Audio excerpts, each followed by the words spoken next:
What's up, everybody? Welcome to the Decode podcast for MomoCon Online. I am your host and Digital Era Entertainment's core program editor-in-chief, Kenneth Cardez.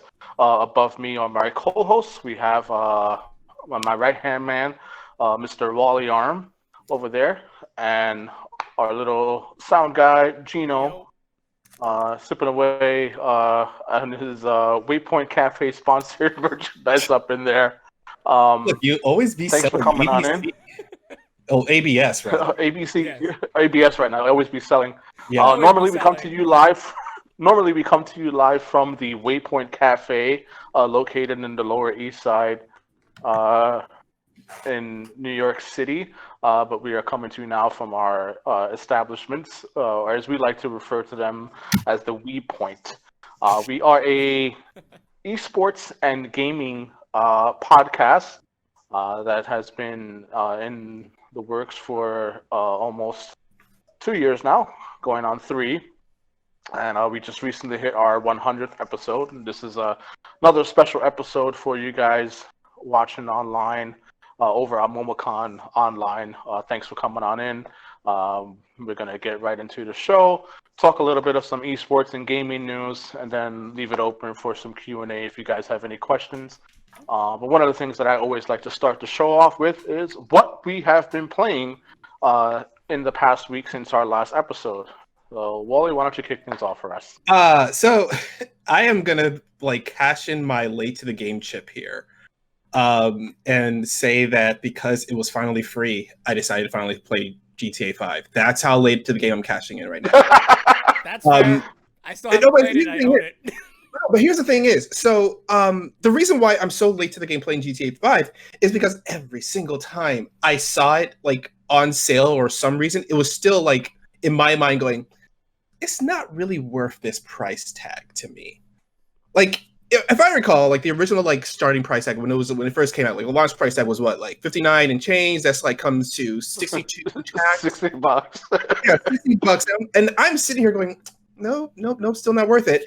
And then the physical sales stopped, so then you have the digital sales, and its digital was still what, $54 or something like that? Roughly, no, yeah. I think it was still selling at full retail price, actually. Yeah, based on Steam. yeah.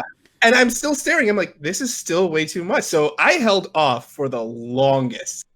And then Epic finally came out with it for free on PC. So I was like, there we go. There's the price I'm willing to pay for it. And $3.99. yeah. So I started playing GTA 5. And it's I started the game on, what was it, Tuesday? I started playing the game. I have not done the first mission yet. I was legit just messing around for a solid hour in that game. I mean, to be fair, I can't play the GTA games anymore because of the Saint Row games, so I just have more fun in them. That was also a reason why I stopped playing GTA games altogether, because of Saint Row. That kind of it was Saint Row and Sleeping Dogs. Pretty much ruined GTA games for me in general. So I just stopped playing because I was like, I can get an entertaining, in my mind at least, entertaining version of GTA. I can play a more entertaining version of GTA than playing GTA. Right.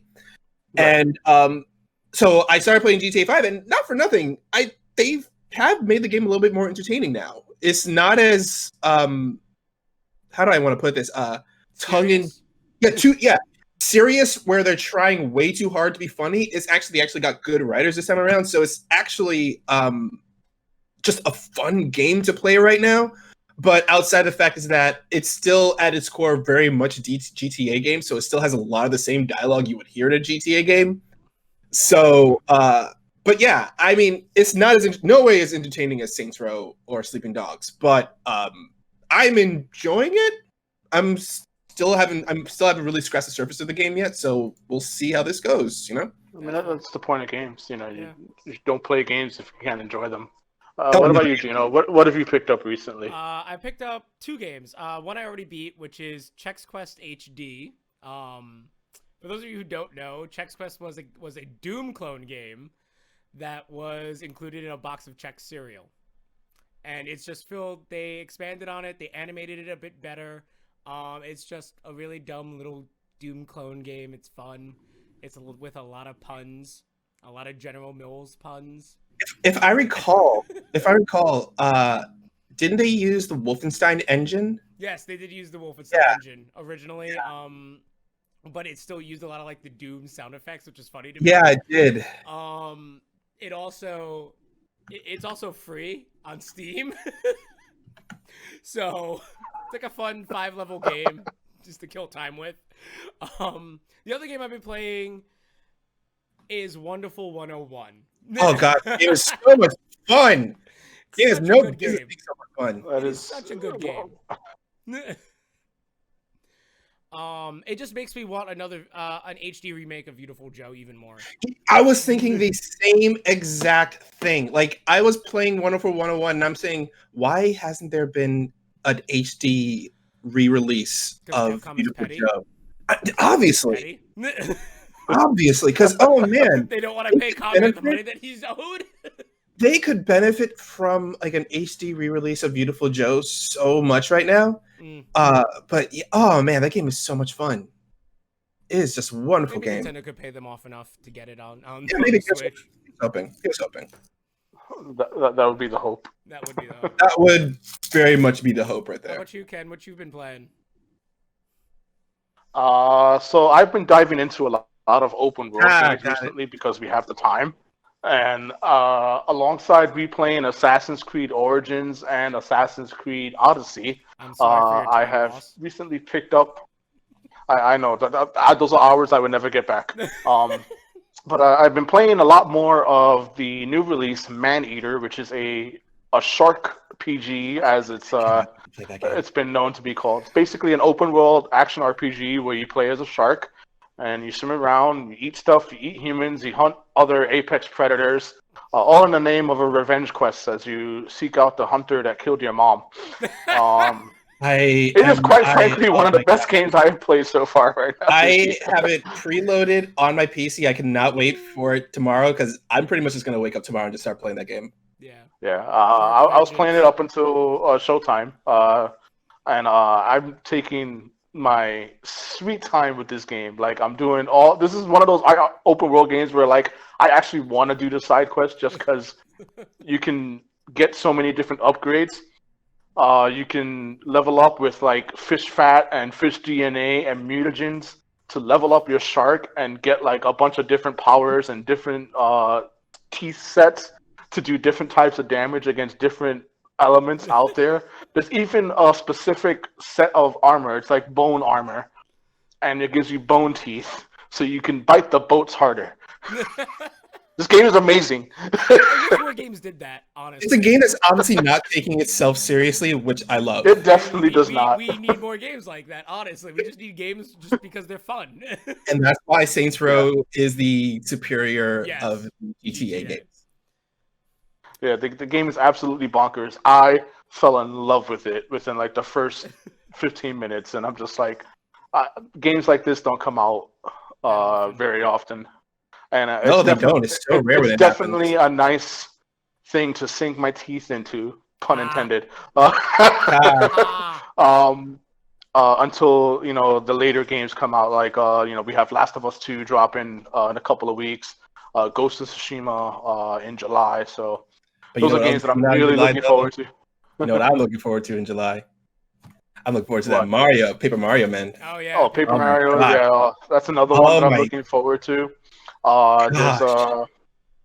There's I heard that there was this RTS hybrid game called Disintegration that's dropping soon. Yep. Yes. That looks pretty interesting, too. That looks amazing.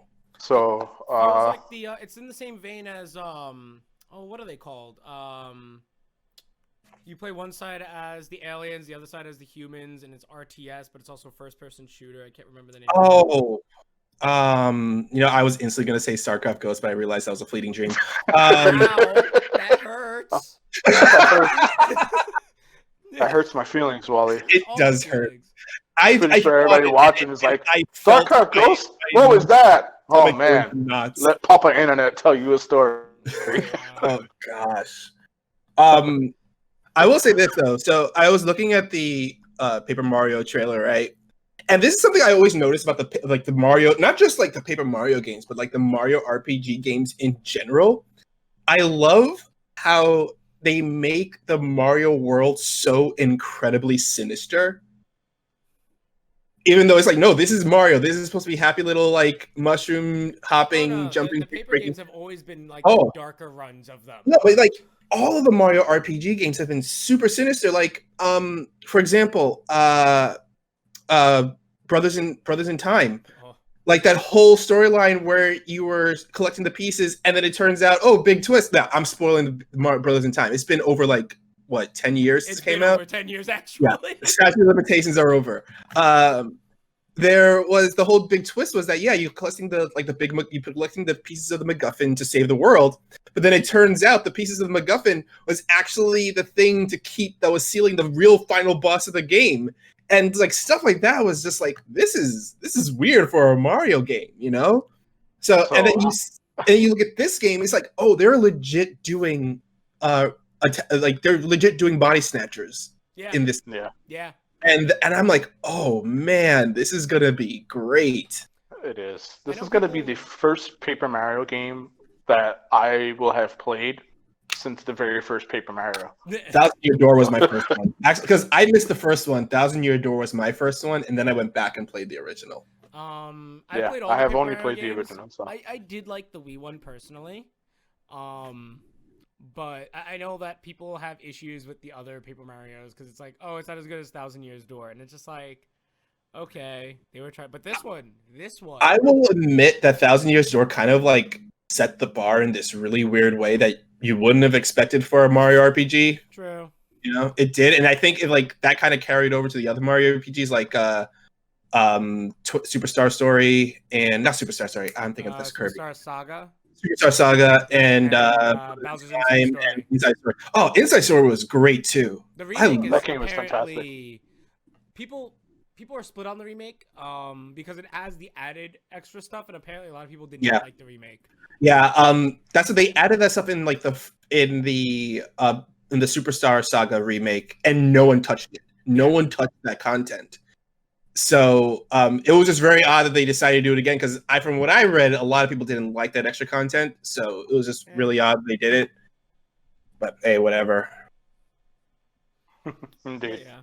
So that's what we've been playing. Like I said before, we are an esports and gaming podcast that operates out of the Waypoint Cafe, located at 65 Ludlow Street on the Lower East Side of Manhattan, New York. And it is home to several different esports related events as well, and we like to talk about a few of the different things that are happening out in the world of esports. One of the main news topics today is that Riot Games' new tactical FPS Valorant is officially launching on June 2nd. What are your thoughts on Valorant, guys? That's close. So I thought it was. I feel like the beta was yesterday. Yeah, exactly. Because like I'm sitting because I knew it was yesterday. They didn't get any what's it called, keys yet. Yeah, because like I'm sitting here, I'm going like because I heard that it's coming out, so I'm like, oh cool, like what, like July, and it's June 2nd. I'm like, oh yeah, to quote the chat, yeah, all that progress lost. Okay. Yeah, so if you bought skins or anything, if you spent money in the game, you lose all of that. You do get a 22% discount on everything that you've already owned. Oh, that's cool. That's cool. That's cool. At least the rewards come back to you. In a way, yeah. In a way. I have it. I dropped my phone. My big issue with the game is it's good, but I just don't. I come from a background of Counter-Strike. So a lot of my background for that is each gun feels different. So this one is every gun feels exactly the same almost, save for like the really heavy guns. Which is odd because like every single gun is like a different build you're going with. True, but they all feel the same. They all feel like they have the same weight, and they also all feel like they have almost the same spread. I also don't like how each character has a different grenade. That's an ability that you have to pay to unlock. I don't mind the abilities as much, but there are certain abilities that I'm like, okay, everyone else is playing Counter-Strike and now you're playing Quake 2 Champions because you have a rocket launcher. I'm still kind of cautious about their esports view because I think they're going to do what they did for League, which was they're going to let the community build everything and then in like 2 years time just take everything. But that's just me in general. I think I am over hero shooters. I wouldn't consider this a hero shooter because I'm just over them in general. I think that's I think the whole concept of taking FPS and putting in people with powers. I think maybe that's the thing that. I'm kind of over that. I would say I consider hero shooters and class-based shooters different because TF2 I wouldn't consider a hero shooter. No. Nor would I say like if Tribes came back. Yes, I'm talking about the dead game Tribes Ascend. Because that also had classes and each class had a specific role that had to be played out.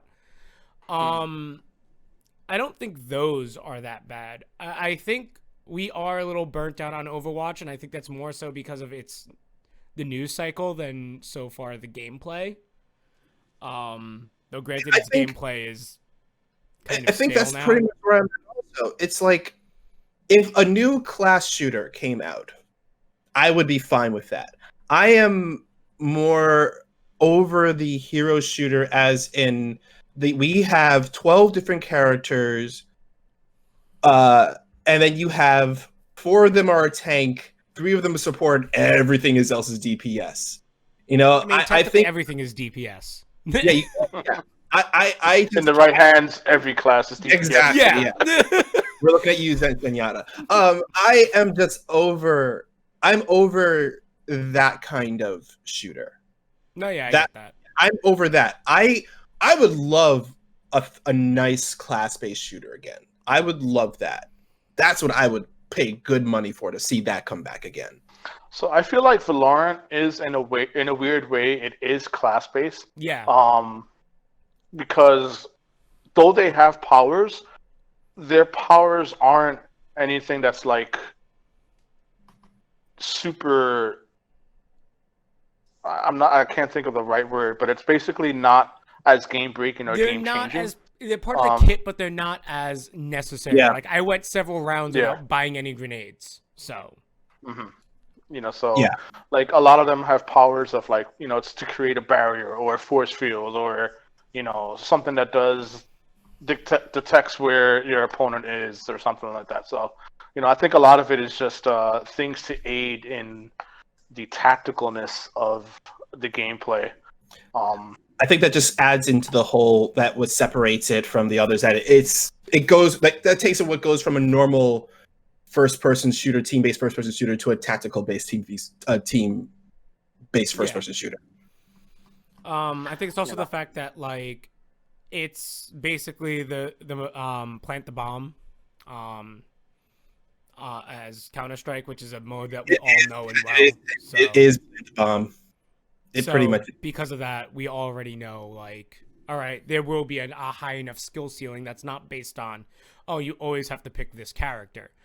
Yeah, there'll be tactics involved in everything. I think it really did help that they kind of use like Counter-Strike as kind of like a base of it. Yeah, it helped. It really helped the game because by doing that, it kind of like made people realize like, oh, this is gonna be a neat little alternative to Overwatch. Kind of thing. My fear is, and it's the only real concern that I have, and this has been a concern for Counter-Strike for a long time, is advertisers. Advertisers don't really like the term using counter-terrorist and terrorist being said in like their streams and such. I know they don't.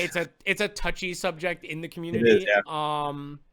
Just because it's advertiser money. This one might take some advertisers from Counter-Strike. It might not take all of them, just because Counter-Strike has the larger audience still and is back on an upswing. But again, that all really depends on where advertisers are going to be spending their money and how the groups like ESL1, Faceit, and EC is looking at these things. Also, with its launch, I still haven't really personally seen any of the anti-cheat changes that I would personally like. I know Windows is pushing out anti-cheat changes itself. I don't even see anti-cheat shield when I load it up. It uses its unless I'm missing it. When you load it up, it's actually always running. It never actually stops running. Yeah, that's the thing. So I'm so used to seeing the anti-shield. Yeah, it's always running in the background as a kernel. Yeah. It's a tier 0 or tier 1 kernel. Makes sense. So it launches at boot, which is what a lot of people have issues with. It's like, oh, we allow a lot of these programs to do that, but only when we launch a specific program that it's for. So the second you boot your computer, there was also like 2 weeks where I couldn't launch the game because it actually turned off my CPU fan, which apparently was a bug. But I'm like, you really shouldn't have access to my CPU fan. And I know Microsoft has also raised this as a question where they're making a new Ring, a Ring 1.5 specifically for these anti-cheats. Because apparently they're actually paying attention now to their gaming division.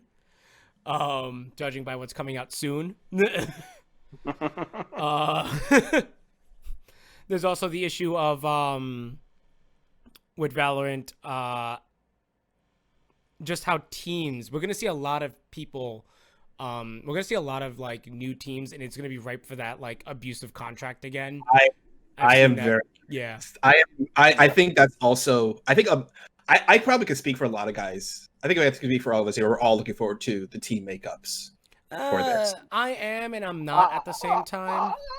I'm mostly just looking forward to, just seeing competitive Valorant content. And that's why I'm excited for this weekend at MomoCon, which will have a Valorant, the top 8 will be playing off in a Valorant event for MomoCon. You guys can check out the MomoCon online schedule, as the Nightbot has so cleverly put in over there. It can read our minds. It can read our minds. We're talking about Valorant there. But I'm actually looking forward to that tournament. I'm definitely going to give it a watch, just because I love watching the game, and I dabbled in the beta for a little bit, and I'm looking forward to the actual release.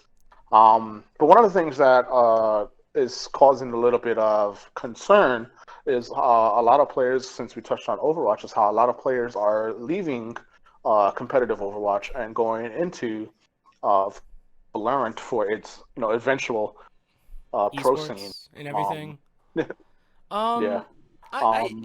And some of them have made complaints. It's about the state of Overwatch. Some of them have made complaints that it's the state of the Overwatch League itself. Mm-hmm. What do you feel would, like, if you were a competitive player playing one type of game, what would it take for you to leave that game, aside from money? I was gonna say money. That was gonna be my knee. Honestly, I guess for me, because I was a little bit competitive in for Magic for a little bit. What got me to stop playing Magic, honestly, competitively, was just the state of the game. After a while, it just wasn't fun. And I think that's the main reason why I think a lot of people leave. It's like, oh, as much as I love Magic, but for a good while, it just wasn't fun. No, it wasn't. There was a very good. There was after what was it? 2013 went out of rotation. After originally it was Mirrodin. When the first time we went to Mirrodin, it wasn't fun, and then when they introduced Planeswalker, it was super not fun. Which is it's funny because the Mirrodin block was where I was, as a Magic player, that was where I was the most competitive in that block. Yeah. So. Yeah. But yeah, I think I'm with Gino in this. It's that actually no, I'll say this. If I was an Overwatch player, and what would probably get me to stay with Overwatch, one, you got to tweak the game a bit. You got to make it more fun. There's a lot of things about Overwatch that it's just not fun these days. But also on the other end, I really would think they need to make a big improvement to the league itself. Just the way they handle seasons is just it's very draining on the players, and I can imagine. I could never because it just feels like at the beginning was great, and it made like, you know, hey, I am putting what I do and I enjoy into it. But then it got to the point where League was legit just draining the life out of the players, and it makes them not want to touch it anymore. It wasn't even just that now. I think in the league itself right now, if we're going to talk about Overwatch League, the jump recently from Twitch to YouTube kind of hurt the league a little bit. They've lost a lot of numbers. They are getting them back this weekend with implementing finally again tokens again, so you can get rewarded while you watch. Then there's also the issue of not even the season, but like we've had two teams almost. Well, one team confirmed throughout their entire roster, and then we had a second team. Just I think yesterday, just drop 2 people, and it's. I think the idea of the league was gonna make us tons of money it's more like too many people listen to Activision's or drank Activision's Kool-Aid, as I've always said, and didn't actually understand how esports as a field works. Overwatch League is a little too top heavy as a organization in general. Teams don't make that much money off of the merch. Activision still gets a larger cut than the physical teams. Then from the teams, you then get the players cut. It's always why I believe Anbox has done a good job. I know a lot of people have had issues with Anbox doing the whole, why are they no longer NYXL in their Discord or this and that and a third. They made it so that they can still support the players of NYXL. Look at what they've done with Pine. They've turned him into a streamer for the team. He's no longer playing on NYXL. He's actually doing really well in Valorant. So we'll be seeing maybe a Valorant team surround with Pine on there. It's just it's also like the ROI for these, and it feels like the entire system is starting to strain, especially in today's world with everything going on. The whole system was built around going to these homestands. I think the main concern is some people feel like esports bubble has burst, and I don't think the bubble has burst. I think it's still a pretty big bubble. It's just that a lot of companies are diving into it the wrong way. When I say a lot of companies, I specifically mean Activision. Include Capcom. The way they've gone on.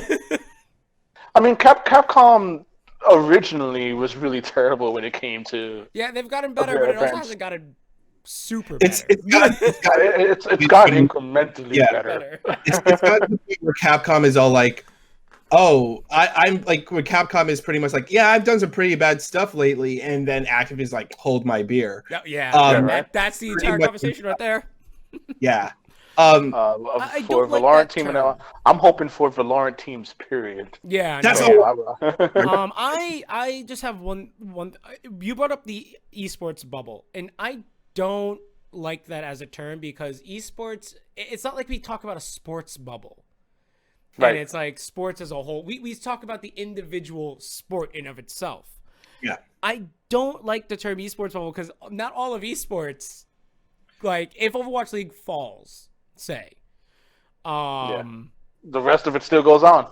Like, Dota 2 will still have its international. League will still have LCS. CS:GO will still have its tournaments. Like, you're saying that esports is not a monolith, right? Yeah, it's not a monolith. I think, as Joel so aptly put it in chat, I don't think esports is in the bubble, but Overwatch League itself definitely is. Yeah. Because, and if I recall, didn't I, and you guys also we all called this. So we said this, that we said that, yeah, it's cool. Overwatch League is happening, but the Overwatch League bubble, I feel like would be the first to burst down out of any of the other bubbles. I believe our exact words were, there is no game that is going to come out and rightfully kill the Overwatch League. The Overwatch League is going to kill the Overwatch League. Yeah. Or Overwatch 2. Oh gosh, I am very interested. I am curious to see what Overwatch 2 will do. I can't believe they went with the meme, honestly. And the thing is, like, I want to love the game, and I can't because it just gets so tedious to play to. Well, speaking of new games, we have the new game that is published by Amazon.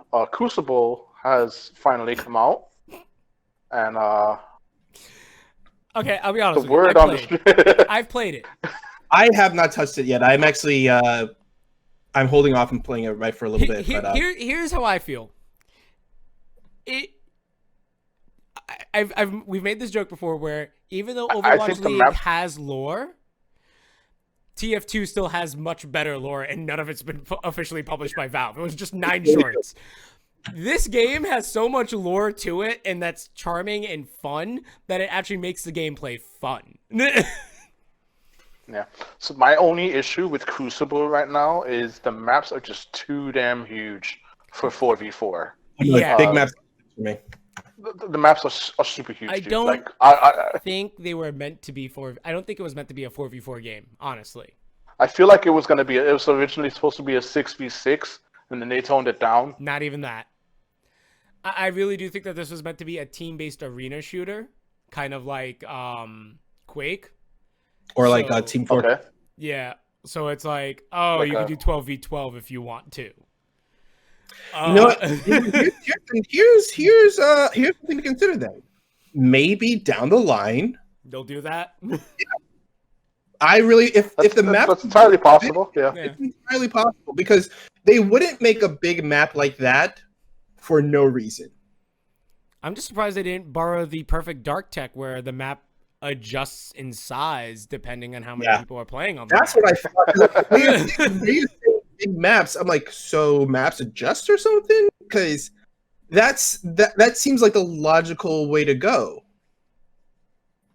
I guess. It's a very weird thing this game is because it's published. I've only played one other Amazon Lumberyard game, honestly. The engine that they're using, and that's Star Citizen, which isn't even fully out yet. It's still in alpha. And there's a lot of cool technology behind it. It just feels like this game hasn't touched any of the technology that Lumberyard offers. Right. But yeah, but so cool. Go ahead. Nah, it just seems like a fun little game. That's it right now. You know what? It's like I said, I haven't touched it yet. I'm probably gonna play it after this weekend, maybe. I like I said, I'm actually pretty excited to try it out. It looks fun. It's just really weird that it's an Amazon game.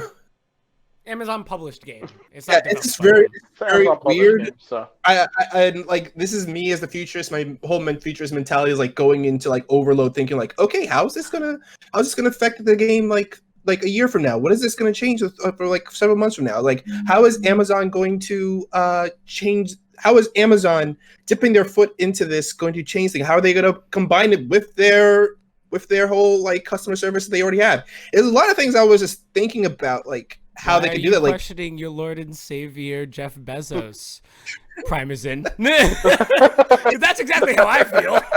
It's just really interesting because I'm really curious to see how it will go, especially with kind of like how Twitch handles their Twitch Prime subscribers, that you get stuff. I feel like that may happen with Amazon Prime subscribers. I don't know. I honestly forgot about that. Yeah, I forget about it until I get the little notification. Right. Yeah. So, the game is called Crucible. It's free to play, and it's out now. If you guys want to try it out. Yeah. It's free to play. It's a fun little take on the team-based shooter. I'm enjoying it so far. I do feel that there's issues. The map size is huge. I do feel like there's definitely some balance issues with some of the characters. But that's probably something we'll talk about more as I play it more, and you guys can also check out our written content with reviews from us over at digitaleraentertainment.com. But we're gonna move on into sort of opening this up for you guys. If there's anything video game related, if there's anything esports related that you want to ask, feel free to ask in the chat. We'll answer them as we go across the next few topics. But over in video game news, not much is happening outside of the companies slowly but surely unveiling their new titles and their new little trinkets. And Sony is being very coy, and so far has only promised that they have big titles to reveal when they do announce their games for the upcoming PlayStation 5. Yeah. What do you think the PS5 should have at launch? What do you think will be at launch? Us, not third party. We know the third parties are going to throw their games across all the systems. We know that Assassin's Creed Valhalla, which is like Assassin's Creed 50 at this point. We know that Valhalla is going to be PS4, Xbox One, PS5, Xbox Series X. But what other games do you think you'd see come across I have on one, PS5? and it's only because Ryan, the manager of Waypoint, has been streaming it recently, and we were joking around how, it'd be great to see an HD remake of The Bouncer, because it was a long title. I wouldn't be surprised if that happened. I wouldn't be surprised. No, not for nothing, but The Bouncer was one of the first games I bought with my PlayStation 2. Same. So I feel To that. be quite honest with you, my first PlayStation 2 game was Smuggler's Run. Which I think I was had a really Bouncer cool and game. Smuggler's Run, yeah. Bouncer and Zone of Interest. And Dark Cloud. But in all seriousness, I would like to see maybe something with the Gravity Rush IP. For God's sake, Sony, do something with it. You have a great IP, a whole great world, and you're just letting it They've had die two with games the so Vita. far. All right, you know what I would like? I would like a return to the Jet Moto series. Like Jet Set That Radio, studio you even mean? still exists. Oh, Jet Moto. Oh, Jet No, Moto. Jet Moto. Yeah. The jet ski racing game that they had on PS1. That man. IP expired, I thought, and was bought by like I would love for it to Konami. come back. I would love for it to come back. That is a game I would love to see back on PlayStation system. Oh my God. That I haven't heard it in a and while. also I would like a new Parappa the Rapper game. That's what I would like. I met the artist at DesignerCon 3 years ago, and he would like to do it. It's just there's not enough interest, sadly. Yeah, I know. That's the sad thing. It's like Parappa is very much a cult following. it is. Yeah, More so in Japan than anywhere else, actually. Yeah. it does, and that's why I get so frustrated when people complain about HD re-releases. That's right. I'm talking about you naysayers who are complaining about the Mafia trilogy re-release. There's a reason why they're doing it, because they want to test the waters to see if we want to get a new Mafia game. Come on. Get this trilogy, please. We want to see the continuation of hardcore Reggie Fils-Aimé and his adventures in the criminal underworld. All right, come on. But I think when it comes to the PlayStation 5, I would like to see Sony's in-house group come back with something big. Because I know we touched on this as a topic before, where we're kind of in the age of nostalgia when it comes to video games. I would like Sony to touch on that and bring back something big for PlayStation 5. That's what I would like to see. So new 3D platformer Tomba? Okay. Yeah. Yes. No, you joke, but I would be first in line to buy that. I'd be right there with you, man. We're riding in on horseback in Samurai gear when Ghost of Tsushima comes out. Oh my God. Oh my God, I'm so I love the says an HD remake of Xenogears. All right. Want to tell you why? Because you know what I'm saying is this. You want to tell you why I don't want an AC remaster of Xenogears? Let me tell you why I don't want an AC remaster of Xenogears. Money? Besides that, I just don't want to have to sit through another 20 minutes of text because I have power. We have voice work now. So you sit Yeah, through it's 15 true. minutes of conversation. Yeah, because let's all sit back and remember when you first powered on Xenogears, that like legit, it was 10 minutes of text you went through before the game started. A lot of people forget that. I know. Oh Do man. you remember when they went from Xenogears to the Xenosaga games? Yeah. Xenosaga, the Where's Zermach, and I was like, what is this? It was such a weird transition, you know? And then you sit back and you see Xenoblade, and I'm like, oh, so that's what they're doing. Okay. Yeah. Xenoblade Chronicles. Much better than Xenosaga. It's messed up that it takes a game that comes out like years later for you to finally put 2 and 2 together. Well, I mean, that's that whole company. Honestly, there have been other rumors also saying that there is going to be like a launch title that is PlayStation 5 exclusive, and it's most likely going to be like what we had with Knack and Knack 2, most likely. Kind of game that shows off the power and all the things of the new controller and all that. I want a sequel to The Order. Oh gosh, The Order, the little game, but it wasn't. Wasn't that the game that failed? That's the problem with it. It was great on paper. It had a cult. It was a cult. It did. It failed on paper, but it definitely had a very successful cult following. Huh. I.e. me.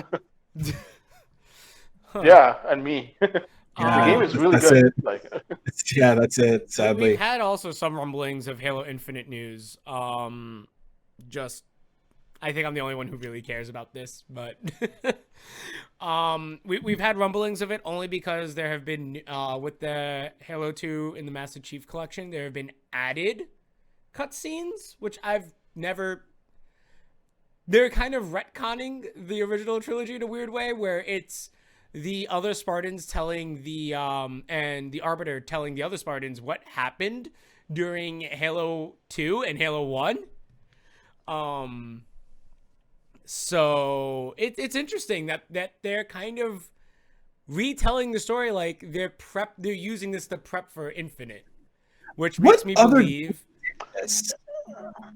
I'm certain another game has done this. Like in the HD remake, they completely retconned a bunch of stuff at the same time, and like for the life of me, I can't remember. I know another game did this. What? It feels like this is not the first time. It's not the first time, but it's interesting because it really feels like I think Halo Infinite might be Microsoft's crack at a live service game.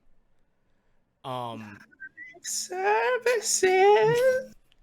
Which kind of makes sense. Live services. Which kind of makes sense. Does kind of make sense. I mean, Microsoft does need to put their teeth on it. Though they have another live service game also running right now, which is Phantasy Star Online 2's officially coming to PC. And the first event is a Hatsune Miku concert event. Yeah. I mean, because it sells. Look, you say why, but then remember back to what Travis Scott did in Fortnite. There you go. He's not wrong. You may dislike Fortnite, but just that my head. Individuals were fantastic to watch. Oh man! So we're gonna have a Hatsune Miku concert. Yes. Within. Yes. PSO2. Yes, it's also tied to a specific quest where you could get her items for certain items and certain sprays and everything for your character. It doesn't. I mean, it kind of like fits into the whole. It does fit into the whole Phantasy Star. Like like Hatsune Miku's aesthetic really fits into the Phantasy Star aesthetic. You know. So it's like you say it, and I'm sitting here going, this is kind of early for it. I was expecting maybe 6 months in, but hey, whatever. It's a launch event. Right? Right off the bat, launch event. Hey, you guys like Miku? Here's a game that she's in. Get exclusive content. It's very surprising. It's you mean I get to get digital idol girl armor? Yes. Yeah. Oh my gosh! I just realized what we may even get. We may get Neptunia stuff in this game. Oh no, we definitely will. We're gonna get Neptunia stuff in this game. We're totally gonna get Neptunia stuff. Yeah, it'll be interesting. There's a lot, especially since the stream of video game news and video games coming out have been kind of slow. Though this week the end of May has been kind of fast, actually. Yeah, We've I had think Wonderful as we 101. We have Ashante coming out next week. Yep. Right? Yeah. yeah. Yep. Sure is. I know. I'm excited about that. Oof. That's so many games. Trials of There Mana, is- then we have Xenoblade HD remake. Oh, that's right. Xenoblade does come out. Oh, wow. Wow. You know what? I will say this is kind of makes sense that they're doing this. They're like releasing these nice little like a shotgun of little tiny games that are like Keep not the yourselves AAA games. busy over the summer. Yeah, pretty much. No, Yeah. keep yourself busy, keep people inside. I mean, it's the way to Stay go. inside, play video games. Yeah, you know. Stay inside, play video games. They're giving you good reasons. Like, I mean, like not for nothing, but Maneater is coming out at the right time. Oh yeah, it's the perfect game to come out. It's legit the perfect game to Maneater be is the playing perfect right game right now. now. Yeah, it is. I mean, and the fact that we have Last of Us coming out in July. I think I know why they originally delayed it now. I don't really think it was bugs. I noticed that it's coming with a PS4 Pro. And Yes. I was wondering if that's the reason why they pushed it back. Maybe. You never know. That could be a part of the reason to it. And that is true. Like E3 is weeks away, but there is no E3. There is no E3. But we may be getting a bunch of. There may be some type of digital conferences. There's going to be probably a bunch of digital conferences Sony going has on. said that they have a state of play coming soon, don't they? For July. They have one slated for June. Yes, June. that's June. Right. Nintendo themselves, they said they're not even going to get involved in this. They're not putting any directs out. They don't put any. They normally only put out a direct, or they'll probably be doing this, dropping trailers for things that are coming out in the next probably exactly 6 weeks. They're probably going to because when you really think about it, and you made a very good point there, Gino. Because when you really think about it, the Nintendo Direct E3, there is no outside whoever has like a keynote as the framework for the Direct. It's really just a bunch of trailers. Yeah, they can legit just do that. They can legit just like, oh yeah, we're just going to drop a bunch of trailers during the Paper Mario happens. You know, they can really just do that. That being said, however, I definitely see Bowser making some kind of statement. I see. Here's the thing, though. Nintendo has come on the record, and they've always kept it this way, that they only show in the directs what things that are either coming in the next 3 to 6 months or already have release dates. Right. They don't like to tease or do what certain companies will show a game, and then we'll wait. And then we'll wait, and then we'll wait. I'm looking at you, Last of Us 2. When was the first trailer shown for that, Ken? Oof. Last of Us 2 back in 2016. Okay, so it's been like 4 years. And we just kept getting small amounts. And that's they don't want to do that because that kind of ruins or it builds this weird expectation. I think a lot of companies have learned from the Diablo 3 release and the what's it called release? Gearbox kerfuffle that was Duke Nukem Forever. Gino, just say StarCraft goes. All right, just say StarCraft. No, because that at least got canceled. We at least know that's not happening. But like, so you just keep quiet about it. You don't talk about it, and I think everyone makes the joke, oh, Half-Life 3 will never live up to your expectations. Meanwhile, here's Half-Life Alyx, and it's just like, yeah, here, Half-Life game. Yeah, it's VR. Oh, well. And it's the best thing that has ever come out. I hear great stuff about it, but I feel like while Nintendo, yes, they're not going to do any kind of thing, I feel like Doug Bowser will make a statement, not game-related. He will make a statement this year because I have a question. He's been very quiet, and it's obvious because of Corona. Yeah. But I think that he will make some kind of statement this summer saying, like, hey, we're working hard on this and that. We're doing this and that. And maybe, just maybe, during this little, statement, they show a trailer for something we've been waiting for. Well, I know we're supposed to be getting something related to Smash. I don't know if that's been pushed back or not. soon. But I do want to know one thing. Why does ARMS have rollback netcode and Smash doesn't? Oh boy, that's because ARMS was a mating. And ARMS is one of the best fighting games you've never played. Yeah, that's very true. It's just interesting to me because I also like want to know how Nintendo of Japan is handling where the main studio is. Yeah, exactly. And I'm also that's tempted to know which house Sakurai is staying at. His work house or his actual house? That's the kind of stuff that I feel like if Nintendo did anything, they wouldn't do a direct, but it wouldn't be a live stream video. It wouldn't be a video. I just feel like they will they will issue some kind of statement to clarify what they have been doing during all of this, because they have been very quiet during all of this. Whereas Sony and Microsoft, they have been left and right, just being very transparent. Sony and Microsoft have a console that they have to now convince everyone to buy. Yeah, that's what I mean. So they have been incredibly transparent. In one of the worst markets to release into. Global. Oh, am I excited for No More Heroes 3? Yes, I'm excited for No More Heroes 3. You know what I wanted to point out that King Nora asked a question. I was legit sitting up in bed looking at my Switch from across the room the other night going, man, I wonder how they're going to make this work for the Switch. Can we like take the controllers off and go old school No More Heroes 3? I want that. Oh, man. I was legit spending a good solid hour just staring at my Switch from across the room in bed wondering these things. So yes, to answer if whether or not we are excited for No More Heroes 3, excitement is an understatement. Yep. We are big fans of Suda51's work. I rush out and buy his stuff day one all the time. Oh, yeah. I still have my copy of PS7. I mean, the third game of the trilogy I'm looking forward to is also Bayonetta 3, because we haven't heard anything about that still. Oh, no, we haven't heard anything. But we also heard that Platinum Games doesn't talk to anyone. And the Platinum Games, does Bayonetta 3 even exist? It does, because they keep actual, like, I follow the Twitter of all the devs, and they're like, hey, we worked on a really important part of Bayonetta 3 today. Hey, we worked on a new... I'm like, why? Why are you like this? It's like all the devs are... All the people working on the games, they are very transparent in what they're doing.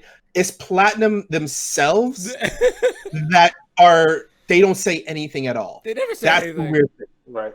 That's the odd thing about it. It's hilarious to me because even with the release of Wonderful 101, there was I honestly thought that it was going to take a bit longer. I didn't remember that it was a May release. Yeah, I thought it was going to be much longer. And then I just remember seeing it live on I remember Twitter. They did a Kickstarter for it, and I didn't even know if the Kickstarter was like successful or not. It was successful within 20 minutes of it launching. Even with the Kickstarter's like success and everything, and then when it ended, I was like, wow, that escalated quickly. I mean, there was a playable demo. There was a playable demo in PAX. It was like, wow! I was surprised at how fast everything got rolling for that game. Yeah, it was. They had a playable demo at PAX, which is kind of cool. I just didn't expect it to come out like PAX was the end of February, beginning of March. It's like it's May. Oh, here's No More Heroes. Not No More. Here's Wonderful 101. Come out in July. I legit thought this was going to come out in July. I didn't expect it was going to be. I expected it to be that summer game that's like, okay, we have Xenoblade, and then you have this game come out, and it's just like, okay, this can hold people till September. Yeah. Yeah. I was very surprised. I know I was surprised by that. Such a good game. So we still got a few minutes left before we hand it over to the following program on the schedule.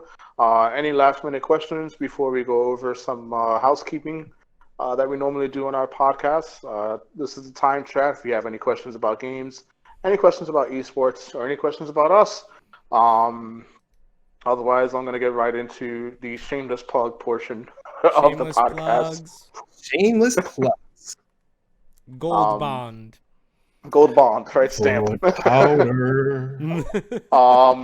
Obviously, once this virus thing is over and done with, and you do happen to make your way into New York City, we want to thank the Waypoint Cafe for always being a wonderful sponsor and host for us here at the Decode Podcast. Gino is actually also the owner of said cafe, which is currently closed due to the pandemic, but once it's opened up and we figure out how we're going to get people back in, we would love to see some of you there if you ever are in New York City. I figured it out. I just Waypoint Cafe is located at 65 Ludlow Street down in the Lower East Side. We, again, are Digital Era Entertainment's Decode Podcast. We record every Thursday from 7 to 8 p.m. Right here on our Twitch channel, which is twitch.tv/Digital Era Twitch. We also are on Twitter and on Instagram, and that's Digital Era Tweet for Twitter and Digital Era Insta for the Instagram. We have our lovely owner and founder, Mario, operating from the Digital Era Twitch itself in the chat down there. We also have another... You're back! Am I back? We did all the social media plugs. Did we get enough Fs in the chat? We got a few Fs in the chat. Okay. Good old technical. We got 2 Fs. We got 2 Fs in the chat. Three Fs. All right. So where did we leave off? He just mentioned all the social media. He mentioned Twitter. He mentioned Facebook. Okay, so we also have our DKai podcast, which is an anime podcast that records every Friday at 4 p.m. Eastern. One of our hosts, Emmy Lowe, will be performing a concert for MomoConline at 11 p.m. Eastern Saturday night. So definitely check her out. She's be performing a musical arrangement on various video game themes live, and I look forward to joining you all and watching that and seeing her play live.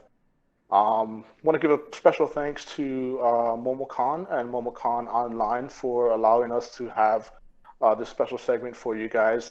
Again, we are the Decode Podcast. I'm Ken. Wally is the guy in the orange shirt up there. Gino's the one with all the merchandise on. Yeah. We make up Decode. We are fans of esports and gaming, both old games as well as a lot of the new stuff there. We have weekly content. You'll follow our schedule right on our little Twitch page over there. So we look forward to seeing you guys there. But for the meantime, continue to enjoy MomoCon Online, a fantastic con, all digital, all weekend long over the next couple of days with a lot of content for you all. I am excited that we were able to do this. It was great to meet you all in the chat. Guys, if you want to say anything before we send off. Thank you for hosting us. Basically, Ken covered everything I had to say. Yeah, Ken pretty much nailed it. Sorry. Yeah. Thank you so much for hosting us. Can scratch doing a panel con, doing a panel at a con off my bucket list, I guess. Yeah. Yeah, I mean, for a digital event, it's great. Hope maybe, next year we'll be there in person. I'll definitely like to check out the con for sure. But we also have RJ, who's going to be joining us on our regular channel for some moving out. But you can also take a look at our YouTube as well. We showcased a little bit of the Animal Crossing Island for MomoCon, a little bit there, and you guys can check that out as well. But I guess that's going to cover it for today's show. So, as always, until next time, you have been decoded.